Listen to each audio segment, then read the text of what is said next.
He's going to be going for that Paddy Rewards Club chase, but alongside Gaelic Warrior at Christmas. I think he could be a small outsider for the Ryanair. I can't see him losing, put it that way. Oh, bold. On the back of that run, I thought he could be a graded horse, and they've only put him up £8 for it.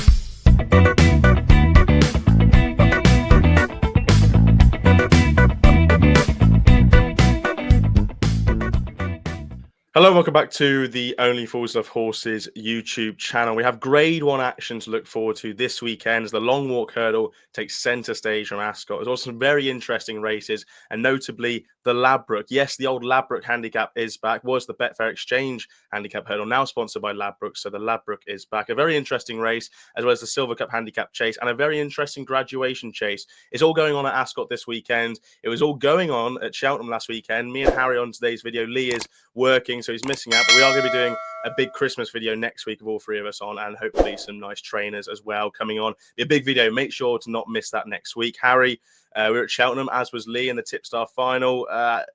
First of all, what was Cheltenham like, conditions-wise, I guess, and what was sort of some of your notable performances? Yeah, Friday I was working. We had a stand there, obviously with work, and it was actually really busy compared to November. November's obviously, population-wise, you get more through the gate, but actually the shopping village was rammed, and we had plenty of really good business. Saturday was exactly the same, except I was racing this time, and it was bloody freezing as it usually is. But you can't beat a day. I actually did speak to someone on Twitter about it, and I really enjoyed the fact that you could openly walk around and you could have a pint, and you didn't have to worry about where you were taking it and stuff. I thought it was really relaxed, and I thought it was a really good teaser to go into the busy period. Standout performance, I thought Friday Django Bay was really, really good. Saturday kick-started with the dead heat with the Bowen brothers. I thought that was brilliant. I actually had a few quid on Quantock Hills, and I was gutted when it actually came up as a dead heat. Initially I thought it was beat. I thought Sean Bowen had nabbed us, but it was. I thought the Haiti colours in the second race, I thought that was some jumping performance under Sean Bowen, and you've got it. We've really got to stress the fact that he's riding so well, and he's a lovely guy as well. So those would be my best performances. What about yours? How was your weekend? Yeah, good, thank you. Look, I liked Django Bay. I thought he was very, very good. Bit of a quandary as to where he's going to go for the Cheltenham Festival regarding sort of, Arkle or Brown Advisory. If I was to place money on it, I'd say Brown Advisory, but the same connections have Jinko Blue, who also could go to the same race, and you probably wouldn't see both horses line up against each other, considering they're same owners and same trainer. So I thought he was very, very good. I thought to do that on your chasing debut against race fit horses, and notably Coldale Potter, who sets a good standard, and Springwell Bay, who sets a very solid 145 standard. I thought to do that was really impressive, and I really liked how economical he was at his jumping. He wasn't over jumping things. He wasn't giving it a million miles between his legs and the fence. He was just literally brushing through the top of it, and he was losing no momentum at his fence. I thought I say it's one of the better jumping displays I've seen from a chasing debutant I'd say all season, probably, to be honest. It was very, very good. What else? Liberty Hunter was very good on Saturday, and I thought he gives a nice boost of form line to Founder 50, the Gordon Elliott horse, because he was, I think, 11 lengths behind Founder 50 at Aintree. And Founder 50 is going to be going for that Paddy Rewards Club chase, but alongside Gaelic Warrior at Christmas. I think he could be a small outsider for the Ryanair. So I thought we learned plenty from the weekend. It was a really good weekend, and really enjoyable stuff. As for last week's video, must give you a little bit of plaudits, Harry. You put up Stumptown, went and won the cross country as you would like. Very impressive. You must be quite happy with that. It's been, do you know what? We actually had a conversation, didn't we, on the video a couple of weeks ago about the form that I was in. And I think since then it's turned the corner. The gods are looking down on me, and it's been really good. And look, the messages on the comments last week, as they always are brilliant. So do keep them coming in, and fingers crossed we can carry on that. As well as you gave Gemma on, and I thought that style of video worked really well last week. It was a chilled video. We went through all of the runners, and look, I mean, we mentioned the winner. We just had it was in one way or the other, wasn't it? It was quite good. Yeah, no, thank you very much for the comments on last week's video. A bit of a different video, and I suppose it's going to be a bit more of a chilled video, this one as well. But we're just, going to talk a little bit about the racing, things that we love. And if you did like the video, make sure to like and subscribe to the channel if you don't already, and comment down below your big fancy for the weekend, because it is a nice weekend of action. We're going to run through 4 races from Ascot on Saturday. We'll keep our comments sort of fairly relaxed, but fairly, sharpish. And first one is that Graduation Chase I sort of mentioned, is the 2 mile 5 Graduation Chase. I think it's at 150 at Ascot. Betting's rolling on screen below, but you got Iroko, who Grand National's the big target, 7-4. Phil Daw potentially coming over 3-1. James de Burley 9-2. Jungle Boogie, is he going to come over 8-1? Colonel Harry 10s. Tamura's 10s. Same price but Unexpected Party, Solo 12s, and Boomslang 50-1. Harry, I suppose Iroko is going to take up plenty of copy in people's writing for this race. Is he sort of a horse you like? You think you can win this race, or are you sort of slightly worried that the Grand National is the ultimate aim?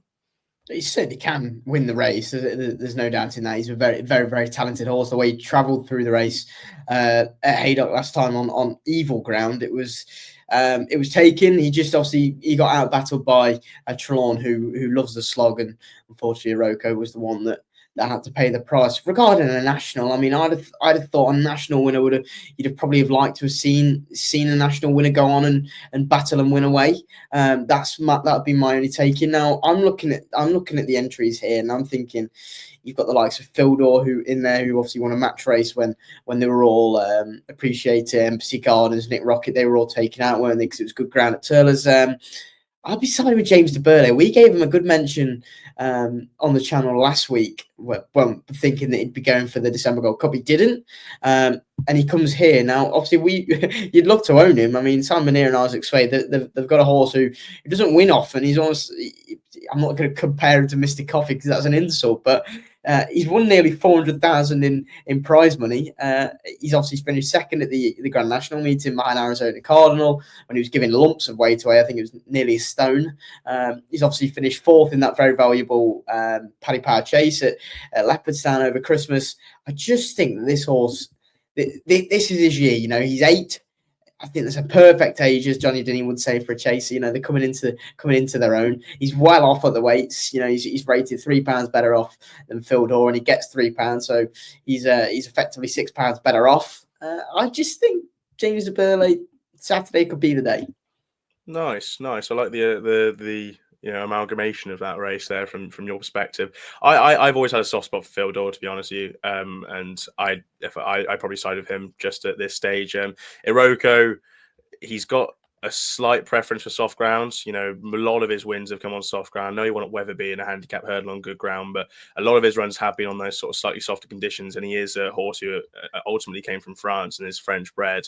I know Phil Daw is very similarly French bred, but he's won nicely on good ground last time out at Turles. He does go on those softer conditions, but I think his form is slightly better. And I've always thought this horse would absolutely love a trip, and I actually can't understand why it's taken nearly 2 seasons since he ran behind Vauban in the Triumph Hurdle to properly give him a go at this trip. Like, he was messing around in 2 mile races for a while. He ran in Langadan's first Coral Cup over hurdles when he really should have been going over 2.5 miles over fences, and he didn't do anything. But because he won a chase race at Navan at the start of the season, he wasn't a novice coming into last season, and then he sort of milled about a bit over 2 miles, running into the likes of El Fabiolo. He gave El Fabiolo a fair race in the Hilly Way and behind Dino Blue as well.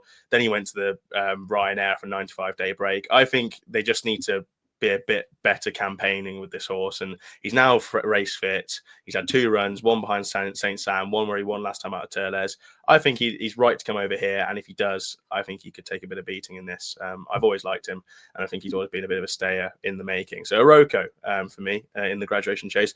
Let's not mill about then. The Grade 1 long walk hurdle is the big one of the weekend. It's a bit of a fascinating contest because there's no real horse in here that's sort of like, wow. They're all sort of like good horses, but you can all find ways to either oppose them or be with them. Strong leader tops the market 9-4. The Wool Park sporting the silks of, as over my left shoulder, JP McManus, the green and gold for the first time. Crambo 8-1, last year's winner. Hidden Valley Lake 8-1, the same price. Shoot First 9-1. Katira 10s. Blue King Daru 12s. Bigger about the rest. Harry, what do you see about the long walk hurdle? I know you like Strong Leader as a horse, and you love Ollie Murphy. Is he your man? It's hard to get off him, but I am. I think 9-4. I think on this ground, I think there's just reason to take him on. And I cannot get over the fact that Blue King Daru is a 12-1 shot in this field. You know, I really, really can't, because this horse loves the conditions. Obviously beat Strong Leader in November in last year, when obviously that form he had Theatre Glory, Goshen, So Royale, and that was, I thought, as a 4-year-old to do that against Strong Leader, that was a big performance. He's improved coming up to well, obviously he's a 5-year-old now. I just think that he could be. I'm going to say it, I think he could be one if the ground came up quick, and not quick, but not bottomless. I think he'd be a proper Stayers Hurdle chance. You know, I really, really do. I just think that I was so impressed by the way this horse battled back in the Ascot Hurdle over, arguably, I think, too short of a trip. You have the likes of Colonel Mustard in there now. Obviously, we know Colonel Mustard, he is the Irish equivalent to Mr. Coffee. He just will never win. And you had obviously the likes of Golden Ace, who ran an absolute blinder, I thought. So I think that form's good. We obviously, I know Lucky Place is a horse that you've always liked, going back to obviously the unfortunate Cheltenham Festival days, but there was nothing he lost in defeat there. He had to give £6 away.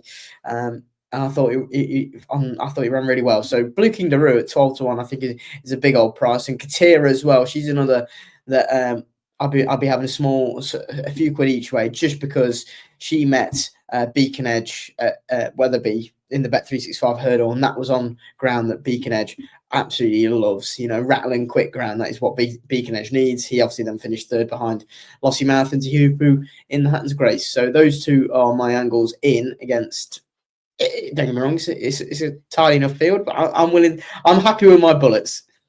Viewers, you may not realize this, but we do speak to each other before we actually go live and click record on these videos. We don't really speak much about our fancies. We sort of speak about general bollocks, really. But the two that I circled were Blue King Daru and Katira. It's mental. I probably have Katira just ahead of Blue King Daru, but I think they're very good each way plays. Katira is race fit, will like the ground. I think is the typical is the one in here that's slightly more unexposed than the others and can improve for a bit of a trip. And I suppose if you're looking for a form from last season, she won that handicap at Aintree, the race she was absolutely earmarked for from a long way out, when beating Django Bay, who's since come out and frank the form at Cheltenham. I know Django Bay got stopped and nearly taken out the race that day, but they still pulled an absolute mile clear of the third in the Waterside, and What's Up Darling was in fourth, Spirit News in fifth. Like, it's a really good race that. She gets £7 from the boys. She's just going to like conditions, and I think she's the improver in this. So in a race where they have Langadan and Katira, look, if you have to believe Dan Skelton saying that Langadan is like £20 below his best in the autumn, which I kind of think you kind of have to. He's not trying to put punters away when he's saying that. He's trying to give you a bit more information. Then I think you have to go with Katira. And Blue King Daru, will like conditions again. Race fit, I think that's the key thing for a Paul Nicholls horse, and the fact that it's his first run last time out, but he ran a really good race and finished second behind Lucky Place, who I really like. Again, that was over 2.5. I think he could be a real horse for 3 miles this season. He's 5. He's only 5. Like, he's still improving physically and mentally. Yeah, I completely see the case, and those would be my two. Actually, he's rated 150 now as a 5-year-old. And you're looking at Tihupu thinking, I'm not off the top of my head, I'm not really sure what Tihupu is. He must be in the 160s. I'd say so. He must be in the low 160s, I'd say. Yeah, he's and you're looking at like Strong Leader, who probably looks to be the biggest danger to him. 164. So he's got £14 to find with Tihupu on the best form. Now Tihupu ran to an RPR of 149 in the Hatton's Grace. You know, he ran to an RPR of 165 in the Stayers Hurdle last year. But I think Blue King Daru, and people are going to crab me for this, and I don't care. I quite frankly don't care. But I just think that he could be. He's got so much improvement to come. I think he could be that horse. You know, I'd say it'd be conditions. It'd be conditions, wouldn't it? Tipu like softer. Blue King Daru probably likes a bit of better ground. But saying that, Blue King Daru, when he was in France, I was just looking for his form now. He's got good form from France on soft conditions. He finished second to Losange Bleu, which, if people don't know who Losange Bleu is, he's the horse that won the French Champion Hurdle in May, beating Hewick and Mile of Mission. Has since come out this season, won a Grade 3, finished third in a Grade 3, and then won a Grade 1. So he's like the Stayers Hurdle horse over in France, kind of thing. He's the top dog, and yeah, like that form looks pretty decent. Yeah, Blue King Dream Katira. I think we're fairly made up on those two. We'll then go to some handicaps, because why not? We love a good handicap play. 3:00, the Silver Cup handicap chase. Victorino could continue the nice form for Venetia Williams and Charlie Deutsch, 5-2. The Changing Man, who's been a bit, I don't know, unlucky by falling and running into one this season so far at 5-1. Trelawn 5-1 now. A bit of news on him, I suppose. Exclusive news, I don't really know, but I messaged Kim Bailey before this video and says, what's the chance of him running? And the word is that they need rain, and you look through the weather forecast and there is none. So I'd say he probably won't be running this weekend. Dr. Ken, 7-1, 300-5, first start of the season, potentially for him. 11s. One coming from France. I'm going to absolutely murder pronunciation here, but there's a reason why I got a 4 in my French. Heloy de la Barrière, 14-1. 2 for gold, the same price, and bigger about the rest. Harry, how do you see this Silver Cup playing out? What's on the top of your list? Look, Victorino was obviously the eye catcher in the Coral Gold Cup. He obviously stayed back for a mile away. I thought Charlie Deutsch gave him a really good ride, actually. And it's more educational than not, getting him to this horse to finish his races. Bear in mind, he was pulled up last time in the Ultima, and he hasn't obviously won since December last year, which is obviously in this race. So it was a really good run. He's only a pound high. He stays off the same mark as his Coral Gold Cup third. He's got obvious claims. It doesn't need me to shout that out to you. But I think Dr. Ken is just lurking around, and I think today is the day. I think obviously he's run behind Espefecto was a good one. He was given today being Saturday, you mean? Yeah, exactly. Well, most people do watch this just before the races, so today is the day. No, Espefecto was given a really, really good ride, and that was a good comeback. Good comeback to form. You got to remember this horse was rated as high as 134 over hurdles at Chepstow when he won, and then obviously he won at Kempton off a mark of 121. So you can clearly say he's bumped into one.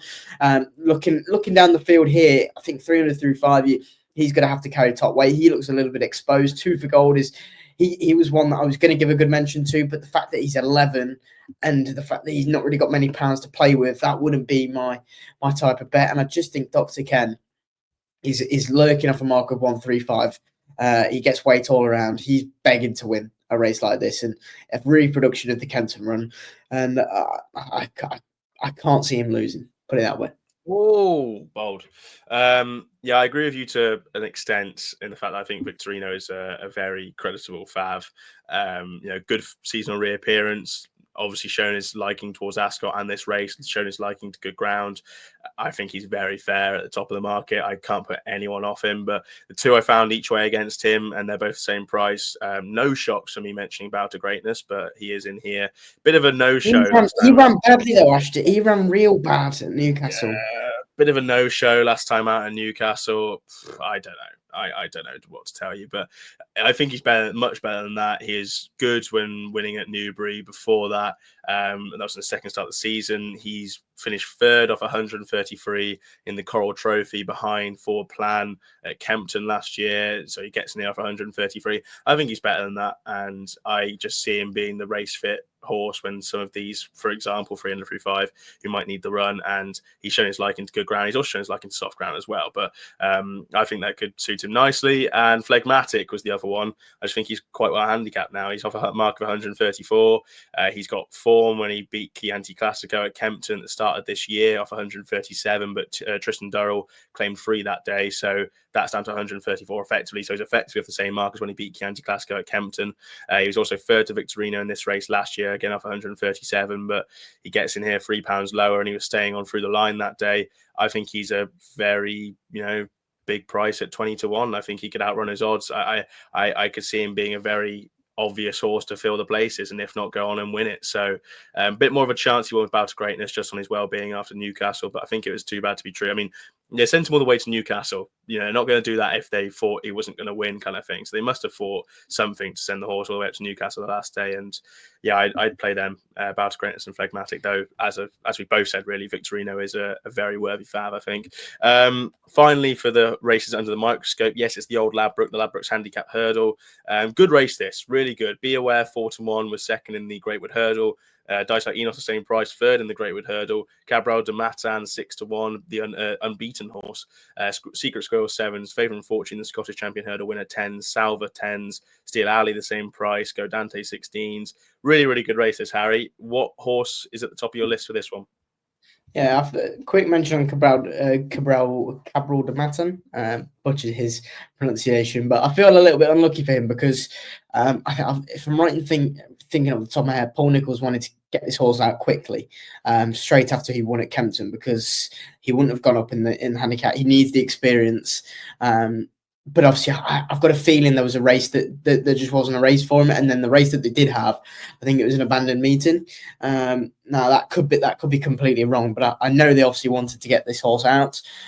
Now I wouldn't be having him in a race like this with another run under his belt. I'd say 4-1 around, 6-1 around that horse is a fair price. Dice like Enos, she's one that I'd love to win.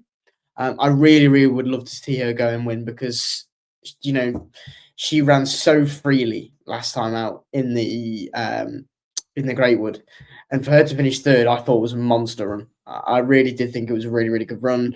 But Be Aware obviously picked him up, came as he did at Sandown. He came from the back and flew home. It just wasn't enough. I'd be going away from those, and I'm going to give one in a race that's so wide open. I'm going to give one at a wild old price, and I think Black Hawk Eagle for Kerry Lee could just be lurking. Rated for a mark of 1-2-2, finished 5 lengths behind Lump Sum in the World Champion Hurdle between Lump Sum, Steel Ally. Obviously, those two are now, Steel Ally is now rated 143, so that's £9 better off, and Lump Sum is obviously rated, I want to say 144. So that form's gone. Obviously, then went to Huntingdon, finished behind Norman Fletcher, who then went to Doncaster and finished a good third behind Jungle Jack and Outer Valley, who just flew home up the rail. I think this horse has got scope for improvement off a mark of 1-2-2, and in a race that some might not like the ground, he certainly will. He's ran well on good ground at Huntingdon last time. He's obviously a winner on good to soft. I've got a feeling he's going under the radar. So a mark of 122, Black Hawk Eagle would be my each way selection. Big price, like it. Yeah, I like Cabral de Mata, and I thought there was a lot of things to like about his Kempton win first time out last month. I thought he was very, very good beating King William Rufus. Like, he's this sort of, nice horse that's come over from France, and you don't really know what is going to happen to him. And he won at the start of this year at Huntingdon, but like, he's still a bit of like a big unexposed horse, but he's absolutely bolstered up last time out. Really, really impressed me. I thought he could, on the back of that run, I thought he could be a graded horse, and they've only put him up £8 for it. I know Freddie Gingle was taken off free that day, but I thought he was really, really impressive. And I'm not going to get off his train until he tells me a reason to get off, because I thought he was really, really good. And hopefully, like conditions, I know he's French bred with a German sire, but I just he's shown his ability on good soft ground twice now. I'm sure that Ascot is going to be on the better side of the ground, but it's not going to be like rattling quick, I'm hoping. So Cabral de Matan, 6s. I just want to keep him on side because he's getting weight from some nice horses, admittedly, and Be Aware and Dice like Enos, but I think he's a nice horse as well. And just like at a big price, Our Champ just keeps rocking up to these nice handicaps on good ground and running well. He's off 137. Like, it's a big weight to carry, but he won at Ascot when he pulled a mile clear when beating Break My Soul in November. That was 131. He's off 137, so only £6 higher, but they genuinely pulled like a fair street away from Affadil and Secret Squirrel was back in third, only beaten sort of 3 lengths, but still really, really impressive. And I thought he's a big price at 40-1 because he likes good ground and he likes Ascot, and yeah, he's still make a case in the fact that £6 higher isn't going to stop him that day. So Our Champ, because he wouldn't have, it was soft enough for him now at Newbury. Newbury was just sort of quickening up when he ran in the Jerry Field and last time out, but it was still sort of softer side of good. He does like it properly quick. So Our Champ at a massive price, but Cabral de Mata, and I've nailed my colours to the mast with him. Harry, anything else? Do you want to give a shout to anything, or just move on to sort of best bets of the weekend? Yeah, quickly mention, I should say, Galop de Chasse in the 115, the Howland handicap chase, race up a mark of 133. Go back through this horse's form, beat Can Do Kid who's obviously now rated 151, and that was while he was rated 123. So look, for Mark of £10 higher, I think he finished third behind Le Patron last time at Newbury. When we know Le Patron's a fantastic horse, especially he's a Grade 1 winner, isn't he? I think the Galop de Chasse could be one for the players in the 115, especially given Venetia's form, and Charlie Deutsch is riding really well as well.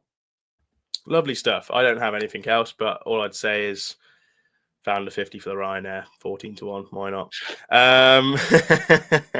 That's all we've got time for. It's a nice sort of short, sharp, relaxed video. If you did enjoy, please do like and subscribe. As I said at the start of the video, we're going to be doing a big Christmas video. Hopefully, we're penciling in to upload it on Tuesday morning, not Wednesday morning next week, but Tuesday morning. So that'll be the 24th, Christmas Eve. Why not? Talking all about Christmas racing. We'll hopefully have some trainers coming on to talk about their big runners over the Christmas period. But it's a jolly time of things, and hopefully we have a nice merry video to go alongside it. If you haven't gambled on any horses, please do it responsibly. Harry, looking forward to this week. Got anything planned? I'm out on my work still on Friday night, which could be a little bit messy. I've got a little bit of a cold, so I need to kind of get rid of that, and we'll be fine fit. Then we've got the Christmas quiz on Sunday, which me and you have got absolutely no open.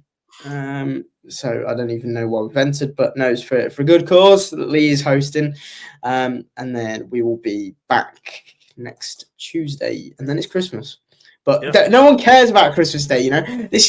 I've got to the age now, and over the last few years, it's Christmas Day is just the day before Christmas Day, you know. Boxing Day is everyone that loves any sort of sport. That is the Christmas Day for everyone. You know, I think there's 76 races on Boxing Day. 76 races. At the very least, I think there's more, and potentially might be more. It's phenomenal. It is. I mean, promoting sensible gambling and all of that, but it's just, you know, when your nan gives you a tenner or something and a Lynx box set for Christmas, the first thing that I'll go and do is straight down to the bookies, and I'm going straight down on for a lucky 15 on Saturday for Boxing Day afternoon. Love it, absolutely love it. Can't wait. Yeah, I'm looking forward to it as well. Boxing Day for me, charity football game in the morning, and then it's shower, get the mud off your legs, and then the legs go up onto the sofa and not moving. Racing dominates in the household. So, yeah, looking forward to that. Best of luck this week. We'll be back maybe Saturday morning for the Saturday Live on Twitter. I sort of assume so. But it's busy time with Christmas, isn't it? We're all over the place. If you did enjoy, make sure to like and subscribe. Thank you very much. And we'll see you very, very soon.